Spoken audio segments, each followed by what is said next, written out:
नमस्कार दोस्तों। कभी कभी जीवन ऐसा लगता है जैसे हम अंधेरे से जूझ रहे हों और उस अंधेरे में हम बाहर कहीं रोशनी ढूंढते फिरते हैं। पर सच तो ये है, यदि भीतर की लौ कमजोर पड़ जाए तो बाहर का कोई दीपक उसे फिर से प्रज्वलित नहीं कर सकता। इसी क्षण से एक मौन यात्रा शुरू होती है, एक ऐसी यात्रा जहां शब्द कम पड़ जाते हैं और ईश्वर हमारी धड़कनों में संवाद शुरू कर देते हैं। मेरे प्रिय श्रोताओं, इस समय आप जिस भी मानसिक अवस्था में हैं, थके हुए हों, शांत हों, टूटे हुए हों या बस चुप बैठे हों, एक बात याद रखना। जब जीवन प्रश्नों का पहाड़ आपके सामने खड़ा करता है, तभी परम चेतना भीतर उत्तरों का द्वार खोलती है। शायद कभी-कभी मन उठकर पूछता है, क्या सच में कोई ऊपरी शक्ति मेरी सुन रही है? क्या मेरी प्रार्थनाएं कहीं खो जाती हैं? क्या मैं इस विशाल दुनिया में अकेला हूं? ये वही मौन प्रश्न है जो हर उस आत्मा के भीतर उठते हैं जो सत्य की तलाश में है। लेकिन आज, हाँ, आज इस साधना और स्मरण की यात्रा पर मैं आपको 8 संकेतों के बारे में बताने जा रहा हूं। ऐसे संकेत जो ये बताते हैं कि ईश्वर सिर्फ आपकी निगरानी नहीं कर रहे, बल्कि आपके भीतर अदृश्य शक्ति बनकर टिके हुए हैं। और आगे बढ़ने से पहले, यदि आप चाहते हैं कि यही ऊर्जा किसी और तक भी पहुंचे, तो बस मन ही मन एक वाक्य दोहराइए। मैं तैयार हूं प्रभु। जब आप ये कहते हैं तब सिर्फ शब्द नहीं निकलते, आपके अंदर सोई हुई चेतना जागना शुरू करती है। अब धीरे धीरे आगे बढ़ते हैं, उसी दृढ़ता के साथ जैसे कोई साधक अपने घावों को विराम नहीं बल्कि शक्ति मानकर आगे कदम रखता है। पहला संकेत, जब परिस्थितियां चाहे जितनी कठोर हों, पर आपका हृदय हार मानने से इनकार कर दे। शरीर थक जाए, मन डगमगा जाए, लेकिन दिल भीतर से कहे, थोड़ा और, बस थोड़ा और। उस क्षण समझ लेना, ये केवल आपकी इच्छा नहीं, ये दिव्य प्रेरणा है जो आपकी धड़कन के साथ अपनी धुन जोड़ रही है। मनुष्य की इच्छा सीमित होती है, पर ईश्वर की प्रेरणा असीमित। यदि भीतर अभी भी आग बाकी है, तो आप अकेले नहीं हैं, कोई आपको आगे बढ़ा रहा है। दूसरा संकेत, जब कोई रास्ता, कोई संबंध, कोई योजना अचानक टूट जाए और आप व्याकुल होकर पूछें, क्यों? तब समझिए, यह अस्वीकार नहीं, संरक्षण है। जिस मार्ग पर ईश्वर मौजूद नहीं होते, उसे बंद करना ही उनका संरक्षण होता है, भले ही वो निर्णय कठोर लगे। जहां आपका मन रोता है, वहीं ईश्वर मुस्कुराकर कहते हैं, तू अभी नहीं समझेगा, पर विश्वास रख। तीसरा संकेत, जब अचानक मन सीखने लगे, नया ज्ञान, नया दृष्टिकोण, नया चिंतन। आप सोचते हैं, मैं इतना बदल क्यों रहा हूं? क्योंकि जब ब्रह्मांड किसी आत्मा को ऊंचा उठाता है, तो पहले उसकी दृष्टि परिवर्तित होती है। यहां आपका बदलाव नहीं, यह आपका चयन है, पर दिशा वही शक्ति देती है जो आपकी रक्षा कर रही है। चौथा संकेत, जब कठिनाइयां बार बार आएं, पर हर बार आप बच जाएं। आप गिरते हैं पर टूटते नहीं, आप रोते हैं पर फिर उठ जाते हैं। ये केवल मानसिक शक्ति नहीं, ये वो अदृश्य कवच है जिसे दिव्य संरक्षण कहते हैं। जो इस संकेत को समझ लेता है, वो जान जाता है कि दर्द शत्रु नहीं, वो शिक्षक है। पांचवा संकेत, जब लोग स्वयं से दूर होने लगते हैं, कुछ बिना कारण, कुछ बिना संवाद, कुछ मुखौटे उतारकर। ये दूरी दंड नहीं, तैयारी है।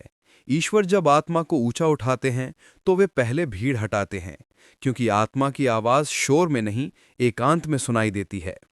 वही लोग आपके जीवन में आगे आएंगे जिनका काम आपका पतन नहीं, उत्थान है। छठवां संकेत, जब पुराने व्यवहार, आदतें, झूठ और भ्रम सहन नहीं होते, ये अपराध बोध नहीं, ये चेतना का जागरण है। जब आत्मा आगे बढ़ने को तैयार होती है, तब विवेक भीतर स्वयं जन्म लेता है। ईश्वर उस इंसान को नहीं छोड़ते जो गलती करता है, वे केवल उस आत्मा को मौन कर देते हैं जो गलती को स्वीकारने से इनकार कर दे। सातवां संकेत, जब आप बदला लेने की क्षमता रखते हुए भी बुरा करने से रुक जाते हैं, यह आपकी दया नहीं, ये आपका आध्यात्मिक विकास है। क्योंकि जहां मनुष्य प्रतिक्रिया देता है, वहां दिव्यता रूपांतरण करती है। कभी कभी भीतर एक आवाज कहती है, तू ऐसा नहीं है। वही आवाज, वही शक्ति आपको आपके स्तर से गिरने नहीं देती। आठवां संकेत, जब कभी अचानक जीवन में ऐसी घटना घटती है जिसका तर्क नहीं पर परिणाम आपके पक्ष में होता है, किसी अजनबी का वाक्य, किसी छोटी सी देर, किसी अनदेखी दिशा, और आपका जीवन मोड़ ले लेता है। ये संयोग नहीं, ये लीला है। वो शक्ति उन रास्तों को भी रोशन करती है जिन्हें आप देख नहीं पाते, और जब ईश्वर किसी को संभालते हैं तब हार भी जीत में बदल जाती है। धीरे धीरे एक शांत लहर की तरह ये संदेश अब तक आप तक पहुंचता आया है, और अब जो आप सुनने वाले हैं वो केवल शब्द नहीं, वो आत्मा में उठने वाली एक सूक्ष्म तरंग है। क्योंकि जब कोई व्यक्ति ये समझना शुरू कर देता है कि दिव्य संकेत क्या होते हैं, तब उसके भीतर एक और बड़ा प्रश्न जन्म लेता है। अगर ईश्वर मेरे साथ हैं, तो फिर जीवन इतना कठिन क्यों है?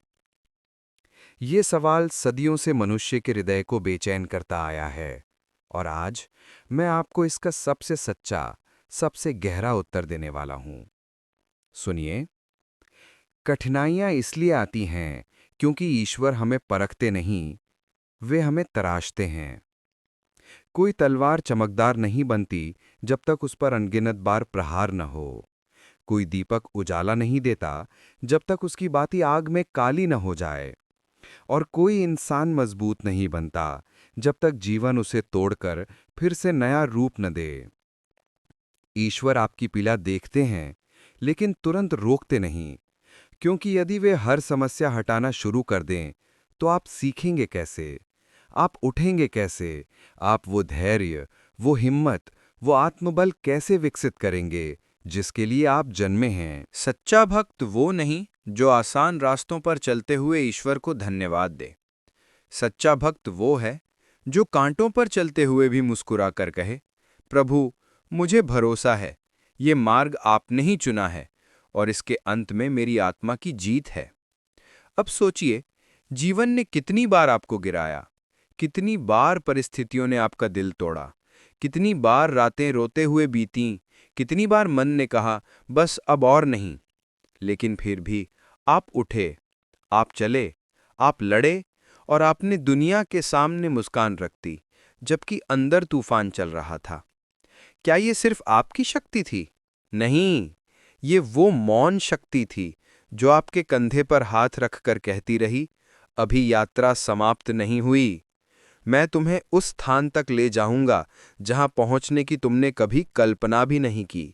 याद रखिए, ईश्वर कभी कमजोर आत्माओं को बड़ी परीक्षाएं नहीं देते। यदि जीवन ने आपको झकझोर कर रख दिया है, तो समझ लीजिए आपके अंदर एक ऐसी आग है जिसे कोई परिस्थिति बुझा नहीं सकती। दिव्य शक्ति जानती है कौन सा व्यक्ति कितनी टूटन सहकर भी दोबारा उठ सकता है, और इसलिए कभी कोई परीक्षा आपकी क्षमता से बड़ी नहीं होती, बस हमारी समझ छोटी होती है। अब मैं आपको एक ऐसी बात बताने जा रहा हूं जिसे सुनकर कई लोग टूटकर रोते हैं, कई लोग भीतर से बदल जाते हैं और कुछ नए जीवन की ओर कदम बढ़ाते हैं। जब आप अकेले चल रहे हो, थोड़ा रुकिए, पीछे मुड़कर देखिए, शायद आपको कोई दिखाई न दे। लेकिन जब आप मन को शांत कर महसूस करेंगे, तब समझ आएगा हर कठिन मोड़ पर कोई था जिसने आपको गिरने से पहले थाम लिया। हर अंधेरी जगह पर कोई था जिसने आपके लिए रोशनी रखी। हर कदम पर कोई चुपचाप कहता रहा, चलते रहो, मैं यहां हूं, तुम अकेले नहीं हो। उस शक्ति को आप देख नहीं सकते, पर महसूस अवश्य कर सकते हैं। वह स्पर्श में नहीं, पर संरक्षण में उपस्थित है। आप उसे पुकारे चाहे न पुकारें, वह फिर भी आपके भीतर विद्यमान है। और अगर आपने ये संदेश यहां तक सुना है, तो इसका मतलब है आपका मन वह सत्य स्वीकार कर रहा है जिसे आपकी आत्मा पहले से जानती थी। आप कभी अकेले नहीं थे, न अंधेरे में, न पीड़ा में, न उन मौन रातों में। ईश्वर हमेशा साथ थे।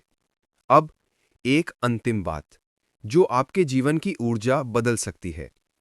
ईश्वर तब मार्ग दिखाते हैं जब मनुष्य तैयार होता है, और तैयार होने का पहला संकेत है कृतज्ञता।